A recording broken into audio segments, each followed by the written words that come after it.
Okay, let's continue. So let's also look at group mentality. What have we seen through history, you guys? When something is weak or wounded, there are two reactions from groups: to protect it and to kill it. And so when I say I made these tapes for survival, yes, I have to document everything that I do and everything that goes on, because you'll spin it into something that it's not. But it goes beyond that. Why do I have to do this? Why do I have to sit here and gut-wrenchingly tell you every little nuance and thought in my head and blah blah blah? Well, on one hand, I have to rebut all this false information, and on the other hand, it is a rehumanizing technique. You have to see me, because if you don't, it's done. If I just see you continue to dehumanize me, and your group is very good at this, groups often are, especially with an opposing force, you're so ready to compartmentalize things into the easiest definitions, right? Oh, she is this. She is a princess. She is a... When you made so many claims, it's hard to know. She is whatever. It's too many things to name. Um, and it's all a way to just go, they're just that. And the second that someone does that, they're just that, it's their way of rationalizing their own hatred. Okay. But let's look at Obama personally. Let's look at Obama and his wife personally, about what has happened here and why. Why would you do this? Why would you... What is your end goal here? What if I'm right? And then what? And then you've just tortured me for 3 years, put me in a Geneva Convention nightmare, in which, yes, it was absolutely a violation of the Geneva Convention, you asshole. You know, put me in poverty, put me in daily humiliation, and it didn't ever stop. Never gave me medical treatment, never allowed a UN doctor to cross the border, and you put me in a freak show, sideshow, carnival, ephemeral... I say ephemeral concentration camp, and I don't mean that as offense to people that have gone through that, because that is more dramatic than what I'm saying. However, it is a concentration camp of a different form. You still had community. You still had people that you knew it wasn't personal to you. You could talk to people, and I'm not saying that, because I'm not burying my friends, right? They're burying me. But so it is more ephemeral. I'm not trying to take away from other people's experience, but it is a concentration camp in its own, and he needs to recognize that, and he doesn't want to.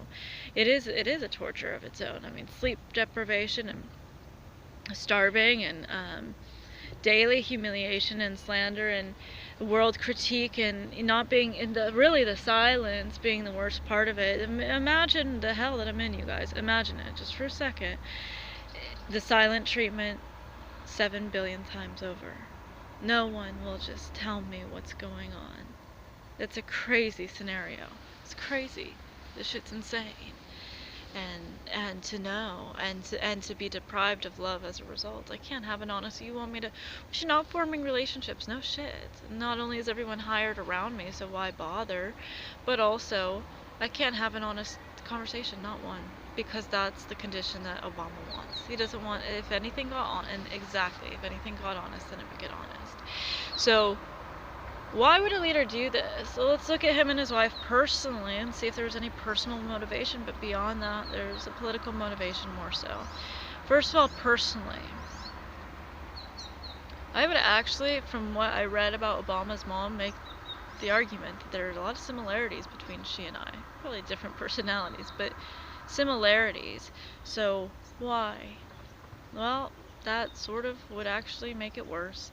If you were to betray yourself knowing you were going to betray a woman, and she reflected parts that were similar to your mom, maybe not being into religion or being politically one way or seeing things in certain ways, and you betrayed that person, that guilt alone would bury you into being an asshole, a bigger asshole, to compensate for the fact that I have to be wrong because you couldn't have possibly done that. Throw in a slight edible complex, and there it is, right? Exactly. And let's look at Michelle, poor black kid from, what was it, Chicago? Okay, so let's be real. Let's be really real, because I've been nothing but real. Is there a racial aspect to this? Yes. Do you think that there's not a slight resentment that I'm a white woman from Marin and that I came into a huge power of authority and didn't even want it or ask to be here, okay, that I became a voice for a generation where your husband often, well, had a nice young speechwriter, right, about my age. Yeah, you can tell because your speechwriter doesn't know his history, and it's obvious. But he's great. He's just young, and he didn't do his research. You know, you can read all his scripts, but are you a voice? No, neither one of you are a voice. Neither one of you will say shit because you won't. Because you're not that strong, actually. You can do all the push-ups you want, you're not that strong. So is there a resentment? Yeah, since there was already a propensity to not believe me, to blame me and say, well, this white woman was entitled to everything. Look what she had. She had all the privileges in the world and she threw it away without ever acknowledging the ways that I was totally oppressed. Oh, it's because I'm not black, I'm not oppressed. No, that's not. If your family's shit, man, your family's shit, and that's a huge aspect.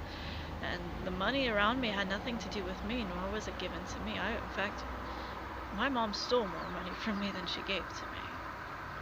So it had nothing to do except say that I grew up in a relatively safe neighborhood, but not a safe household. So yes, and for that I'm thankful. But you think there's not a racial aspect to that as well? A resentment? Let's be real, Michelle. It really seems like there is. White woman mouthing off to, oh, no, she didn't. She didn't tell my husband this. White woman mouthing off. Yeah, it is a part of it. Let's be real. So, as much as you guys are trying to frame me as the racist, I'm like, no, it's actually funny because you've used all my privilege against me to say, oh, she's lazy, she didn't get a job, she wasn't a hard worker, she was, you know, whatever, pampered little princess. I'm like, none of that is true. You made that up off of some preconceived stereotype that you had. Okay? So, and actually, Michelle, you've never been as poor as I have. Ever. Ever. Ever. And you never will be. So your whole story, you know, and if it's about that, check what poverty really means. Sounds like you had a family as well. That's a part of it, you guys. I hate to say it because there is such a race war going on in America, but it is a part of it. I don't want to harp on it, but it's an aspect of the leader's decision and the woman behind him and her influence. Yes. But what is the bigger political, away from the personal aspect of it? It's to cover up the NWO, in which they're both a part of. They also, if you look at Obama's personal history with whistleblowers, it's unkind. He does not like whistleblowers. There's something about it. I don't know if it's Illuminati agenda direct or personal to him, in which you feel the failings of you being a revolutionary. You aren't a revolutionary. In fact, you quelled the revolution by endorsing a woman who wasn't a revolutionary. And then, oh, guess what? The progressives lost. When you should have been endorsing the man who had the title. Yeah, Bernie was supposed to be president, and you helped rob him. Okay, so this is indicative of a man who doesn't actually care about the revolution that he spelled sonnets about. This is about ego, which you have a huge ego, young Leo. A part of you feels a void. A part of you understands that you are not the man that you could be because you sold out, plain and simply, and you like going to those backroom politics meetings and you hate yourself for it. So you have to justify this by keeping down revolutionaries. There's a part of you that doesn't like it, and there's a political part of you that will just be a puppet to the NWO, which you are. So it's a multifaceted issue, but when someone is telling you to be silent or not ask questions or not go directly to the source of the truth, who could be a better expert at me or my life than me? Okay? No one. That's the answer. When they're doing that, it is, what did someone say? Your ignorance is their power. Exactly. He's having me watch all the time in order to continue this control, voyeuristic pleasure, I'd also argue, and control of him playing God in this fair trial without presenting evidence, without talking to me directly, and with hearing what we're establishing quickly is bullshit. It's bullshit. Hired bullshit under a watched particle scenario, in order to not get to the truth. And that is the only reason you would do it that way. And when someone writes you 115 times say, I need medical help, it goes beyond, I mean, you're trying to kill me. That's what this whole social experiment. What is the end goal here? That's what I'm saying. So at the end, whoops, you were right. Sorry, sorry, we put you in 3 years old. There's because there was no end goal. The end goal is that I die, and they sweep me under the rug and go, nope, just another crazy.